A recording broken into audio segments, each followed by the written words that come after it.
Zhen Xu. My title is Associate Professor and Associate Chair for Graduate Education at Biomedical Engineering Department, University of Michigan.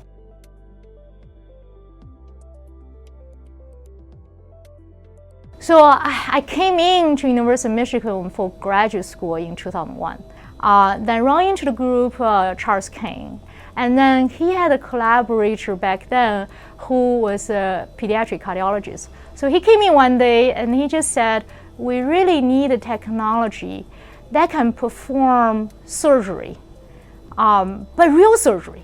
And he says, in my practice, I have babies I need to save, and we are trying to create perforation in the septum in the heart so that I can generate blood flow for certain babies with congenital heart disease, and I need a surgery technique, a non-invasive surgery technique, can actually remove tissue.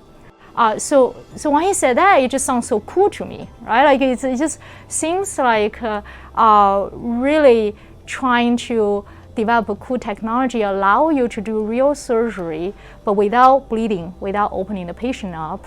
That just sounds perfect PhD project somehow to me. So I embark on it. I really just love the idea.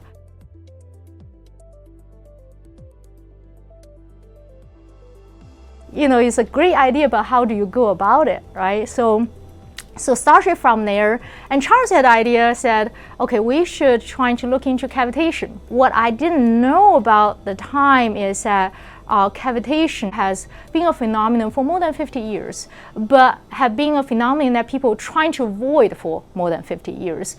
At that time, it's a belief that it cannot be controlled or predicted. So we initially tried all kinds of different parameters that people typically use in terms of pressure, in terms of duration, and none of them worked.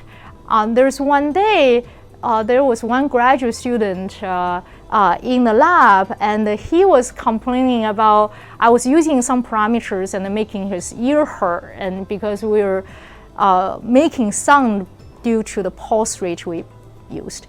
Anyway, so he was saying, you know, it's ultrasound, you're not supposed to hear it. So I was like, okay, we're gonna just turn everything, cramp up really high pressure, and then use really short pulse, which is microseconds long, the shortest we can make, and then pulse it really fast so that you cannot hear it. Nothing worked anyway, might as well to try. I think it was late 2001, in a water tank with a pig heart tissue in the water tank. And within a minute, there was a hole in the tissue. And I look at it, I was like, oh my God, something is going on. This is really special. And I treated a different position, and the same thing happened again. So that was actually the first discovery of histotripsy process. And it was because of that specific set of parameters we used.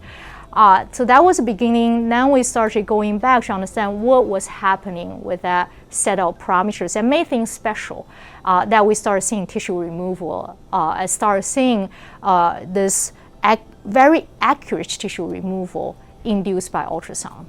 The histotripsy technology and process, to me, there's two key features associated with it. First is to use ultrasound to generate and maintain cavitation in a very controlled and predictable manner. And second step is the cavitation activity, meaning you expand and collapse microbubbles will actually create this mechanical strain, high stress and strain to the cells surrounding it. And that actually mechanically fractionates cells into eventually this liquefied acellular debris. And that acellular debris can be removed by the body through just normal metabolism. Histo means soft tissue in Greek, histology, right? So then tripsy means breaking down. Histotripsy, a non-invasive technology that mechanically breaks down soft tissue. So that's actually what behind histotripsy. For me, how I view it is that if it's impossible, that makes it really interesting, right? If you can go do science and then turning impossible to possible, that is the best part about science.